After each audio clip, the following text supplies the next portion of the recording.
হযরত আবু হুরায়রা রাদিয়াল্লাহু তাআলা আনহু রাতের বেলায় নবীজির দরবারে গিয়ে নবীজির দরবারে উপস্থিত হয়ে কাঁদতে লাগলেন। আল্লাহর নবী বললেন, আবু হুরায়রা, কোন বিপদ তোমার হয়েছে নাকি? কাঁদো কেন? কেন কাঁদতেছো? হযরত আবু হুরায়রা বলেন, ইয়া রাসূলুল্লাহ, আমার মা আমাকে মেরেছে, সেই জন্য কাঁদতেছি। আল্লাহর নবী বললেন, আবু হুরায়রা, তোমার মা তোমাকে কেন মারলো? কোনো বেয়াদবি করেছো নাকি? হযরত আবু হুরায়রা বলেন, না হুজুর, কোনো বেয়াদবি করি নাই। আপনার কদম মোবারক থেকে, আপনার দরবার থেকে যেতে একটু দেরি হয়ে গেল, রাত হয়ে গেল। মা আমার প্রশ্ন করলেন, বাবা কোথায় ছিলে? তো রাত হলো কেন, দেরি হলো কেন? আমি বললাম, মা, যেই কদম মোবারক চুমতে পারলে দুনিয়া ধন্য হয়ে যায়, পরকাল ধন্য হয়ে যায়। আমি সেই বিশ্ব নবী মুহাম্মদুর রাসূলুল্লাহ সাল্লাল্লাহু আলাইহি ওয়াসাল্লামের দরবার থেকে আসতে আমার দেরি হয়ে গেছে।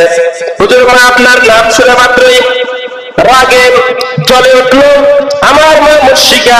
সে বলল, আবু হুরায়রা, হয় মুহাম্মদ সাল্লাল্লাহু আলাইহি সাল্লামের বাড়ি চাচ্ছি, আর না হয় আমার বাড়ি চাচ্ছি, কোনটা করবি বল? আমি বললাম, মা, তোমার গায়ে যত শক্তি আছে সমস্ত শক্তি দিয়ে আমাকে প্রহার করতে পারো, আমাকে বাড়ি থেকে বের করে দিতে পারো, তোমার বাড়ি সুদ্ধা তামাম দুনিয়া ছেড়ে দিতে পারি, কিন্তু আল্লাহর নবীর কদম মোবারক চাটতে পারি না। ইয়া রাসূলুল্লাহ, আমার মা আমাকে মারধর করে গলা ধাক্কা দিয়ে বের করে দিয়েছে। আল্লাহর নবী বললেন, আবু হুরায়রা, তুমি কি তোমার মায়ের বিরুদ্ধে আমার কাছে নালিশ করতে এসেছো? তোমার মায়ের বিরুদ্ধে আমার কাছে অভিযোগ করতে এসেছো?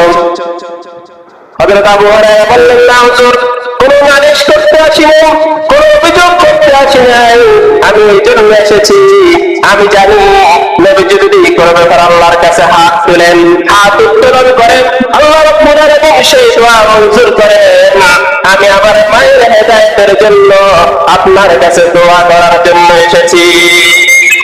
আল্লাহর নবী হাত উত্তোলন করলেন, বললেন, ইয়া আল্লাহ, আবু হুরায়রার মায়ের হেদায়েতের জন্য আমি দোয়া করি, তুমি মেহেরবানি করে তার মাকে হেদায়েত নসিব করে দাও। আল্লাহর নবী দোয়া করতেছেন, হযরত আবু হুরায়রা দৌড় আরম্ভ করলেন।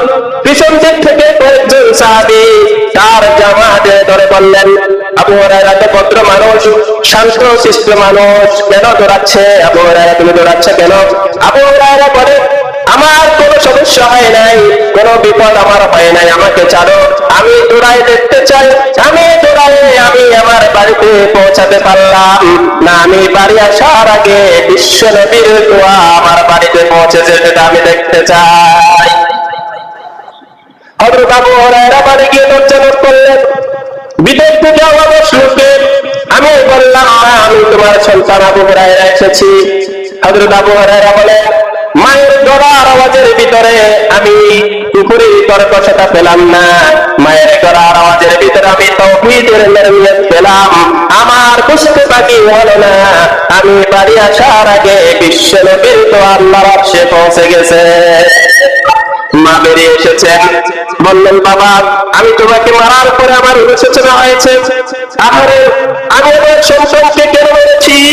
সে তো কোনো খারাপ কাজ করে নাই, কোনো খারাপ জায়গায় যায় নাই, সে তো ভালো কাজ করেছে। আবু হুরায়রা, আমি গোসল করে এসেছি, তুমি তাড়াতাড়ি করে আমাকে নিয়ে চলো, বিশ্ব নবীর দরবারে আমাকে পৌঁছায় দাও। হযরত আবু হুরায়রা নবীজির কদম মোবারকে এসে গোসল করলেন। আশহাদু আল্লা ইলাহা ইল্লাল্লাহু ওয়াহদাহু লা শারীকা লাহু ওয়া আশহাদু আন্না মুহাম্মাদান আবদুহু ওয়া রাসূলুহু।